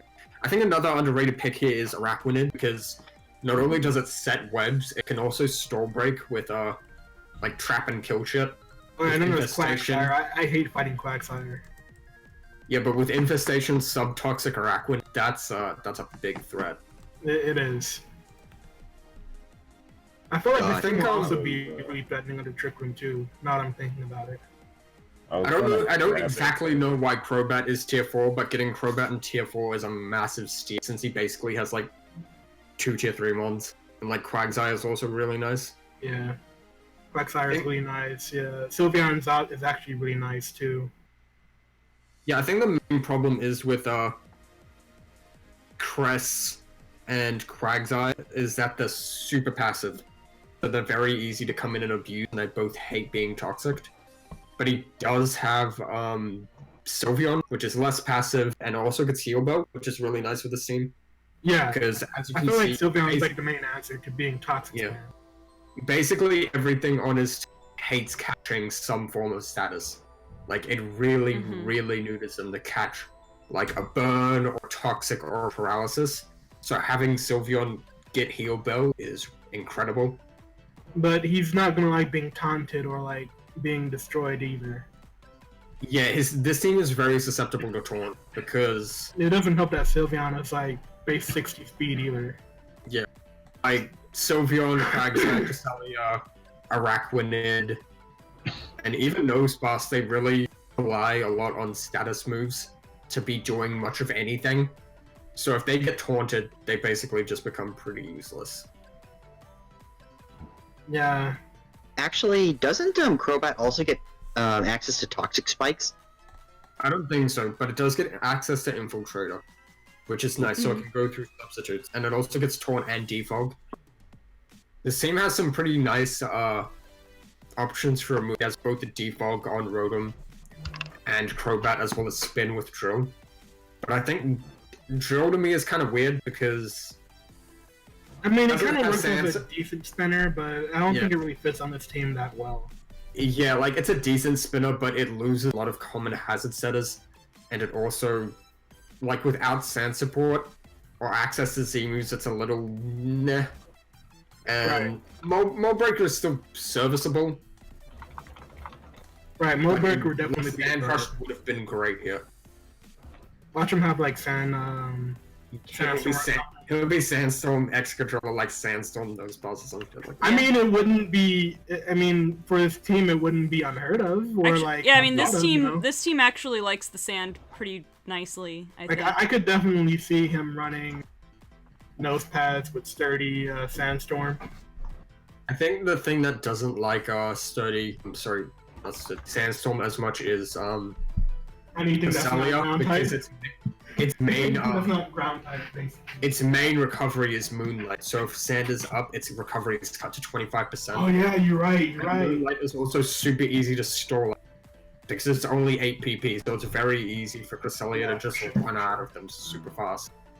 For sure. I think Pangoro and Drampa are like solid budget wall breaks. They're super slow, but they're very powerful. Yeah. Yeah. Like, it doesn't really help it in your case anyways, because Pangoro has Iron Fist and you can just like abuse that with like so many of its attacks. Doesn't it's not Iron, Hammer Arm. Doesn't Iron Arm get boosted from Iron Fist? I think so. Yep. Yeah. Yep, it does. Then yeah, that would be a very threatening stab move from. It also gets Mold Breaker, which I think is nice if it wants to ignore Sturdy on something. Or Oh yeah, for sure. It could definitely spam Earthquake with that. If something like Trick Room's already up, that might actually be somewhat useful for him too. Yeah, he does have access to Trick Room too if he really wanted to use it. Yeah, Cresselia does get the Trick Room option, and Cresselia is one of, if not the best setters of Trick Room. Yeah, since it can Trick Room and then really immediately loot it. It can quite just easily abuse Trick Room. It can, like, Cresselia sets Trick Room, and then it just kills itself with Luna Dance, and then gets something in, like Pangoro, which can just start firing off, like, Choice Band Iron Fist boosted attacks. Like, you'd think Trick Room would actually render some of the Pokemon on his team, like Crobat or Jirachi, but it doesn't really mean it's going to be a bad thing. He gets, like, in return of setting up Trick Room and losing all that speed on them both, he does get access to, like, slow U-turn, which doesn't help out too much, but it is actually really good for, like, taking no damage for, like, certain things. Like, I think this draft is okay. Yeah. I guess one notable thing is a really big water weakness. His most reliable water resist is Araquanid, which is not fantastic because it gets no recovery, and is also Rock's weak. Yeah. Did someone say water weak? We're gonna get to that. But yeah. I'd say that's about the only major flaw in the team I'm seeing. But yeah, also Sylveon being the defensive backbone of the team is nice, but it could also be abused. This team is also really vulnerable to taunt. Actually, So I now guess I'm that's maybe thinking the main about thing. it, I do have something to say about Tyrant's team. Are we gonna wait for that? Yeah, we're gonna wrap around. Yeah, to it soon, yeah. I just thought about get to it. Okay, so anything else on the Lillipups before we just go back to the Berserkers real quick? There's no Lilliput, but I'm very angry. Yeah, where was the Lillipup tier 3 pick, tier 5 pick? Right? Where was it? Or even the Stoutland, come on, man. Stoutland has its uses. Actually, Stoutland, well, it would have overlapped with Quagsire, but Stoutland also works in a sand team. Could have had a sand team going. To be honest, I remember that no one really cares about Stoutland that much. As Banana, I remember you used Stoutland a lot in I liked Stoutland a lot. BGC, and it actually worked out really well because like there wasn't really a lot of people who like beat it down as well. Yeah, I liked VGC Stoutland. It was actually really cool for you to like use Stoutland like that, and it's like I didn't think Stoutland would make it this far in BGC, but she's doing it. Yeah. Also, because Stoutland's a Pokemon I would like to have in real life. It's just a dog, and it's fluffy, but it's big enough to ride. It's not just a dog; it's a big dog. It's the dog. It's a big boy. Okay, so any It's final a different thoughts? boy. Any final thoughts before we go back? I hope you're not in the same draft as or conference as me, because you can get wet. I'll have to double check on that one. Wait, no, he's not. He's in the Magenta conference. Okay, so speaking of water, let's have Tyrant. Let's just circle on back to the Berserkers and just let Tyrant give a couple of his thoughts Freaking on Tyrant's over his here, like, his get draft. wet, son. You know, Alright. What are you Rained waiting on. for? Get rained on, my guy. So, Get your hat wet. I decided to kind of get my ass in gear as opposed to like last year, because my whole thing was like, they think I'm gonna do this, but I'm really gonna do this. But I did it anyway. So this time around, I decided to take more of a not as water focused, but still rain central, but kind of branch out a little bit, like with Gudra, Armaldo, Beartic. Right. You know, I was kind of thinking why you chose those in the ranking of all things. But now just saying, I can kind of see you did it. Yeah, with Mamoswine, I overheard Frenzy was talking to someone in the chat, and he's like, yeah, he's really weak to Garchomp. Like, so that's why Mamoswine's there, and Burley's Really just weak kind to of rock, like, you say. yeah, Burley's just kind of there Weak to for Garchomp, you say. So okay, what else did you guys? I'm curious. Like, what else should I point out? Why do you have a Guzzlord? I'm kind of curious about that. Yeah. Yeah, I feel like this team would be a lot better if you just like ditched Guzzlord and Dragalge and just like drafted something better in their places. Yeah, like that's what I'm like very curious about. I can fight behind Dragalge, but I'm kind of curious about Guzzlord in particular. I can see Dragalge being like a good adaptability, slow specs kind of mon. I could see that. So, do you want me to explain it, or do you want to keep that? Alright, so, I'll start with Geology, just because that one's a little... so I kind of want to pair it with, Toxic. Now, like I said, it does have adaptability, like, I can go, like, Draco Meteor, I could go, like, Dragon Pulse, but I also figured it'd probably be a good, anti-grass type if I have, both those on my team, and I could just, shock my way to victory. Guzzlord was... I had a tough time deciding. Like, he wasn't the best, and he does kind of throw in a huge dragon weakness. But with Guzzlord, I really like his potential for a tank.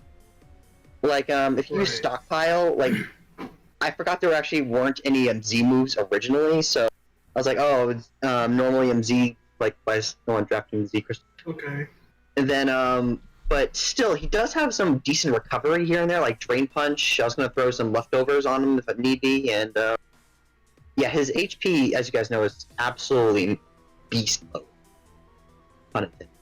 And, it's just, yeah, if I can raise his defenses, I'm convinced he's going to be a pretty good swimmer. I feel like, its only downfall is that you can't go, like, +6 defenses. Mm-hmm. Yeah, like I think it would really appreciate having +6 defenses, but I feel like that would be too much. So they didn't really give it. Yeah. Yeah, that would be a bit broken on him. I really think this draft should have been focused around Gyarados instead of around Rain, because you've picked basically like the worst Rain abusers you could have possibly chosen. Because Armaldo, Beartic, and Relicanth are so reliant on Rain that they are literally useless without it. I mean, I can understand why you picked Beartic, but some of these other mons I don't see why at all. Like, the Rain kind of eliminates one of Beartic's main weaknesses, but other than that, I don't... Yeah, like Goodra and Guzzlord completely overlap in roles. Like, I think Goodra even gets Stockpile as well. Yeah. Yes.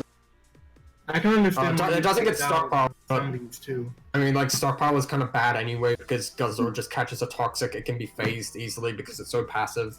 You can taunt it, so, like, it's not like Stockpile is really a huge selling point. I think it was AJ or Aki who pointed this out, but this team has a massive, obnoxious dragon weakness.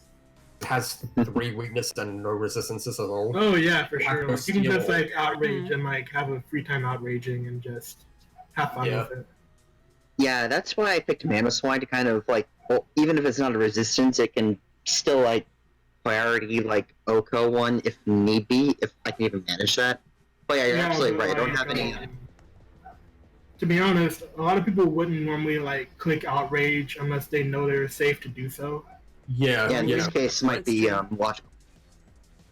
Like, I can see some people just clicking outrage because it's basically a guaranteed kill on something. But like a lot of the times, you want to go on as long as you want to, as long as you can. But if there's something that can check me from stop using outrage, I'm not going to use it. Yeah, I think like having Mamoswine as the best dragon answer on your team is really going to backfire because. Like, you know, that you can Ice Shot, but they can just switch out, so... Yeah, like, me having Salamence, of course, I'm gonna lose to Mamoswine 98% of the time. I mean, I guess the one counter, if they're outraging freely, you would have to take the loss, but Mamoswine could come in and get an Ice Shard for free. At the same time, why would I let myself get Ice Sharded, you know? Yeah, I mean, those are all... No one's ever gonna lock themselves into outrage when Mamoswine is still alive. You also have to have something to get in Mamoswine. Right. So, like, you have to let something die every time their dragon comes in, and then to get in Mamoswine, and then the dragon just switches out until Mamoswine is dead. Right. The same also could be equated to Beartic, but yeah, I'd probably just run into the same issue. They do fill a similar niche, but Beartic is more oriented towards Rain, and I was gonna run Rain all the time. I know, big shocker, but just in case things went wrong. Yeah, but in my opinion, this team should have been centered out all around Rain. It doesn't really abuse it well. I think another I notable feel like thing. choosing Pelipper, you would have to be more centered around Rain than. Yeah, Rain. and then just like the Rain abuses on this team aren't really just very solid. I think another like, I can see the idea behind it. Like this team is super weak to flying as well. It just has a lot of common weaknesses, like flying, rock, dragon. Like they all total destruct. Fairy as well, which is not as big but still pretty big. Like I will say, there are some Pokemon that's going to be definitely annoying dealing with, and Toxapex, Breloom, Mamoswine for sure. I honestly don't see how you beat Fat Halbert's draft like at all. I'm pretty sure he just folds you like 3 or 4 months. Doesn't he have like a Thunder user on his team somewhere? Yeah, he has like Tornadus, so if you set the Rain for him, he gets like free flying. He has Alola Ninetales to change the weather, and and Freeze Dry and Aurora Veil. He also has as long as the other team has a way to change the weather, your Rain team basically like falls apart immediately. And then he also has Garchomp, which you don't have any defensive answers to. Barely even have any offensive answers to it either. Like and even with Mamoswine, you're not even guaranteed to kill it with Ice-Shard if he's like invested. And then he can just bring in like Ferrothorn. And then that's it. That's a wrap. Or Uxie as well. Which also does a pretty good job answering it.